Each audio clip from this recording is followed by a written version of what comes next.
Hi all, ഇന്ന് നമ്മൾ പഠിക്കാൻ പോകുന്നത് സിസ്റ്റം ടെസ്റ്റിങ്ങിനെ പറ്റിയിട്ടാണ്. ഒരു സോഫ്റ്റ്വെയർ ഇൻഡസ്ട്രിയിൽ ഫോളോ ചെയ്യുന്ന വർക്ക് ഫ്ലോയെ പറ്റി നമുക്കൊന്ന് മനസ്സിലാക്കാം.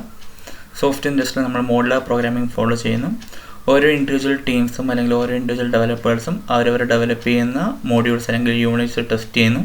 ഇതിനെ നമ്മൾ യൂണിറ്റ് ടെസ്റ്റിംഗ് എന്ന് പറയുന്നു. ഇങ്ങനെ സക്സസ്ഫുള്ളി യൂണിറ്റ് ടെസ്റ്റ് ചെയ്ത ഇൻഡിവിജ്വൽ മോഡ്യൂൾസിനെ നമ്മൾ ഇൻ്റഗ്രേറ്റ് ചെയ്ത് അവർ രണ്ടുപേരും ഒരുമിച്ച് വർക്ക് ചെയ്യുമ്പോൾ ഏതെങ്കിലും തരത്തിലുള്ള എറേഴ്സ് ഉണ്ടോ ഇല്ലയോ എന്ന് എൻഷുർ ചെയ്യുന്നതിനെയാണ് ഇൻ്റഗ്രേഷൻ ടെസ്റ്റിംഗ് എന്ന് പറയുക. അതിനുശേഷം നമ്മൾ പെർഫോം ചെയ്യുന്ന ഒരു ഫേസാണ് സിസ്റ്റം ടെസ്റ്റിംഗ്. ഒരു സിസ്റ്റത്തിൽ നിന്ന് നമ്മൾ എക്സ്പെക്റ്റ് ചെയ്യുന്ന functional and non functional requirements കിട്ടുന്നുണ്ടോ ഇല്ലയോ എന്ന് എൻഷുർ ചെയ്യുന്നതിനെയാണ് സിസ്റ്റം ടെസ്റ്റിംഗ് എന്ന് പറയുക. System testing usually specialist testers ആയിരിക്കും പെർഫോം ചെയ്യുന്നത്. ആര് ടെസ്റ്റ് ചെയ്യുന്നു എന്നുള്ളതിനെ ബേസ് ചെയ്തിട്ട് basically 3 types of system testing ഉണ്ട്.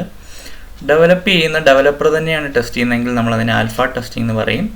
സോഫ്റ്റ്വെയറിൻ്റെ ഒരു ബീറ്റ വേർഷൻ റിലീസ് ചെയ്തിട്ട് ആ ബീറ്റ വേർഷൻ നമ്മൾ ഒരു ഫ്രണ്ട്ലി സെറ്റ് ഓഫ് കസ്റ്റമേഴ്സിന് നൽകി ആ ഫ്രണ്ട്ലി സെറ്റ് ഓഫ് കസ്റ്റമേഴ്സ് പറയുന്ന ഫീഡ്ബാക്കിനെ ബേസ് ചെയ്തിട്ട് നമ്മൾ എറേഴ്സ് റെക്ടിഫൈ ചെയ്യുന്ന പ്രോസസ്സാണ് ബീറ്റ ടെസ്റ്റിംഗ്.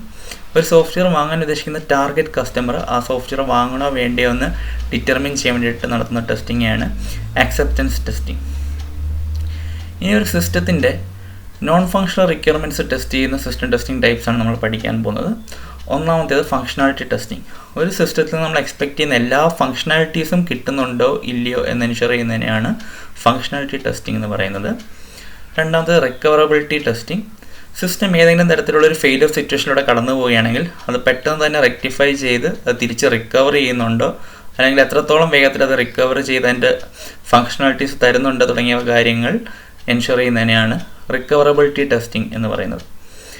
മൂന്നാമത്തെ ടെസ്റ്റിംഗ് എന്ന് പറയുന്നത് ഇൻ്ററോപ്പറബിലിറ്റി ടെസ്റ്റിംഗ്.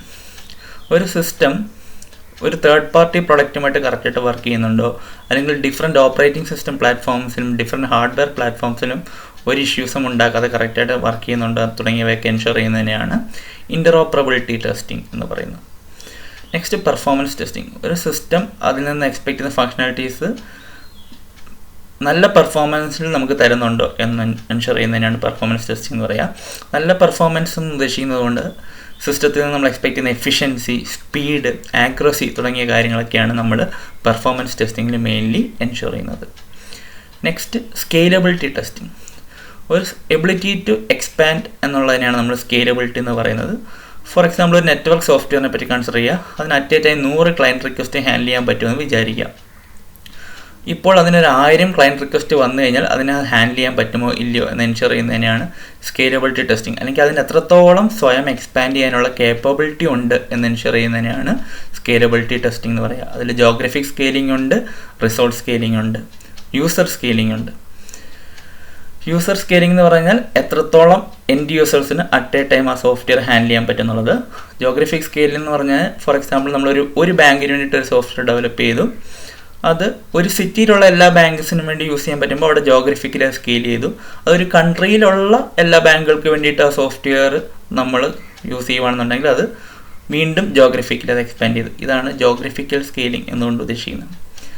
റിലയബിലിറ്റി ടെസ്റ്റിംഗ് എന്ന് പറഞ്ഞാൽ എത്ര നേരത്തോളം ഒരു സിസ്റ്റത്തിന് ഒരു തരത്തിലുള്ള ഫെയിലിയേഴ്സും വരാതെ വർക്ക് ചെയ്യാനുള്ള കപ്പാസിറ്റി ഉണ്ട് എന്ന് എൻഷുർ ചെയ്യുന്നതിനാണ് റിലയബിലിറ്റി ടെസ്റ്റിംഗ് എന്ന് പറയുന്നത്.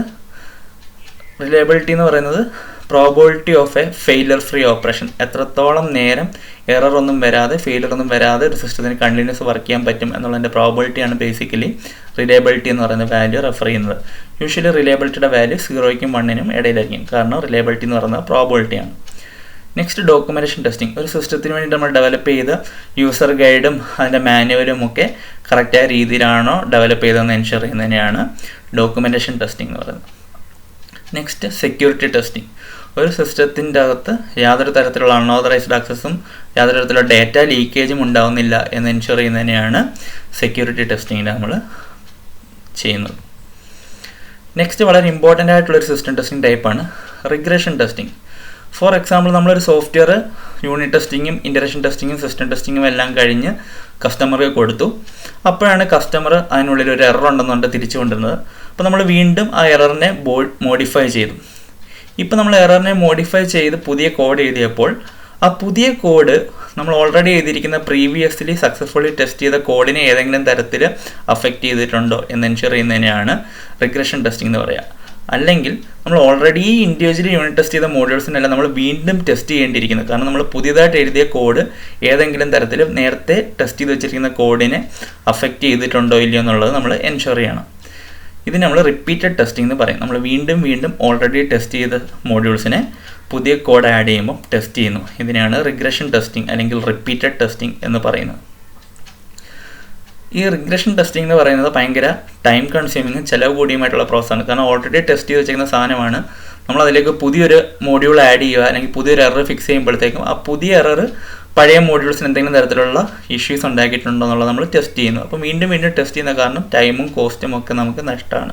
അപ്പോൾ റിയൽ ടൈമിൽ റിഗ്രഷൻ ടെസ്റ്റിംഗ് ഓട്ടോമേറ്റഡ് ടെസ്റ്റിംഗ് ആയിട്ടാണ് നടത്തുന്നത്. ഓട്ടോമേറ്റഡ് എന്ന് പറഞ്ഞാൽ സോഫ്റ്റ്വെയർ കോഡ് അല്ലെങ്കിൽ ടെസ്റ്റ് സ്ക്രിപ്റ്റ് നമ്മൾ ഓട്ടോമാറ്റിക്കലി പ്രോഗ്രാം എഴുതി ജനറേറ്റ് ചെയ്തിട്ട് ആ പ്രോഗ്രാം ആയിരിക്കും സോഫ്റ്റ്വെയറിനെ ടെസ്റ്റ് ചെയ്യുന്നത്.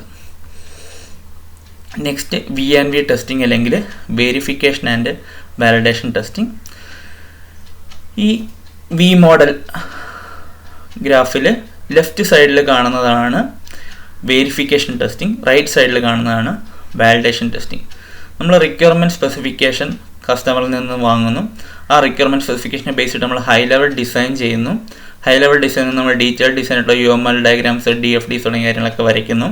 അതിനുശേഷം നമ്മൾ പ്രോഗ്രാമിൻ്റെ അൽഗോരിതം, ഡേറ്റാബേസ് തുടങ്ങിയൊക്കെ പ്രോഗ്രാം സ്പെസിഫിക്കേഷൻ വെച്ചിട്ട് ഡെവലപ്പ് ചെയ്യുന്നു. ഈ പറയുന്ന ഓരോ പ്രോസസ്സും ശരിയായ രീതിയിലാണ് ഒരു സോഫ്റ്റ്വെയർ ഡെവലപ്പ് ചെയ്യുക എന്നുള്ളത് എൻഷുർ ചെയ്യുന്നതിനാണ്. അതുകൊണ്ടാണ് നമ്മൾ അതിനെ വെരിഫിക്കേഷൻ ടെസ്റ്റിംഗ് എന്ന് പറയുക. Verification means are we building the product right, ശരിയായ രീതിയിലാണോ ആ പ്രോഡക്റ്റ് ഉണ്ടാക്കുന്നത് എന്നുള്ളത്. അതിനുശേഷം നമ്മൾ ഡെവലപ്പ് ചെയ്ത കോഡിങ്ങിനെ unit testing, integration testing, system testing and acceptance testing ചെയ്യുന്നു. ഇവിടെ നമ്മൾ ഈ 4 ഫേസ് നമ്മൾ പറയുന്ന പേരാണ് വാലിഡേഷൻ ഫേസ്. വാലിഡേഷൻ എന്ന് പറഞ്ഞു കഴിഞ്ഞാൽ are we building the right product, നമുക്ക് വേണ്ട ശരിയായ പ്രോഡക്റ്റ് ആണോ ഉണ്ടാക്കിയത് എന്ന് ടെസ്റ്റ് ചെയ്യുന്നതിനെയാണ് വാലിഡേഷൻ എന്ന് പറയുന്നത്. അപ്പോൾ V&V മോഡൽ എന്ന് പറയുന്നത് വെരിഫിക്കേഷൻ ആൻഡ് വാലിഡേഷൻ ടെസ്റ്റിങ്ങിൻ്റെ മാപ്പിംഗ് ആണ്. കസ്റ്റമറിൽ ഉണ്ടാകുന്നത് റിക്വയർമെൻറ്റ് സ്പെസിഫിക്കേഷനാണ്. കസ്റ്റമർ വാലിഡേഷൻ ഫേസിൽ ചെയ്യുന്നത് യൂസർ അക്സെപ്റ്റൻസ് ടെസ്റ്റിംഗ് ആണ്. കാരണം അയാൾ പറഞ്ഞിട്ടുള്ള എല്ലാ റിക്വയർമെൻറ്റും കിട്ടിയോ ഇല്ലയോ എന്ന് എൻഷുർ ചെയ്യുന്നതിനെയാണ് യൂസർ അക്സെപ്റ്റൻസ് ടെസ്റ്റിംഗ് എന്ന് പറയുന്നത്. ഈ റിക്വയർമെൻറ്റ് ഗ്യാതറിങ്ങിലുള്ള എല്ലാ കാര്യങ്ങളും ഇംപ്ലിമെൻറ്റ് ചെയ്തിട്ടുണ്ടെങ്കിൽ യൂസർ ആ പ്രോഡക്റ്റ് അക്സെപ്റ്റ് ചെയ്യും, ഇല്ലാന്നുണ്ടെങ്കിൽ ആ പ്രോഡക്റ്റ് റിജക്റ്റ് ചെയ്യും. ഹൈ ലെവൽ ഡിസൈനിൽ ഇക്വലൻ്റ് ആയിട്ട് നമ്മൾ വെരിഫൈ ചെയ്യുന്നതിനെയാണ് സിസ്റ്റം ടെസ്റ്റിംഗ് എന്ന് പറയുന്നത്. ഡീറ്റെയിൽ ഡിസൈനിലുള്ള നമ്മൾ അൽഗോരിതം, ഫ്ലോ ചാർട്ട് ഇതൊക്കെ വെരിഫൈ ചെയ്യുന്നതാണ് ഇൻ്റഗ്രേഷൻ ടെസ്റ്റിംഗ്. അല്ലെങ്കിൽ ഇൻ്റർ ഡിപ്പെൻഡൻറ്റ് മോഡ്യൂൾസ് എങ്ങനെ വർക്ക് ചെയ്യുന്നതെന്ന് വെരിഫൈ ചെയ്യുന്നതിൻ്റെ മാപ്പിംഗ് ആണ് ഇൻ്റഗ്രേഷൻ ടെസ്റ്റിംഗ്. ഇൻഡിവിജ്വലി ഉള്ള പ്രോഗ്രാം യൂണിറ്റ്സ് അത് കറക്റ്റായിട്ട് വർക്ക് ചെയ്യുന്നുണ്ടോ, അല്ലെങ്കിൽ ഓരോ അൽഗോരിതം കറക്റ്റായിട്ട് വർക്ക് ചെയ്യുന്നുണ്ടോ എന്നുള്ളതിൻ്റെ മാപ്പിംഗ് ആണ് യൂണിറ്റ് ടെസ്റ്റിംഗ് നമ്മൾ റിയൽ ടൈമിൽ ചെയ്യുന്നത്. സോ ഇതാണ് V&V ടെസ്റ്റിംഗ് അല്ലെങ്കിൽ verification and validation testing. Thank you.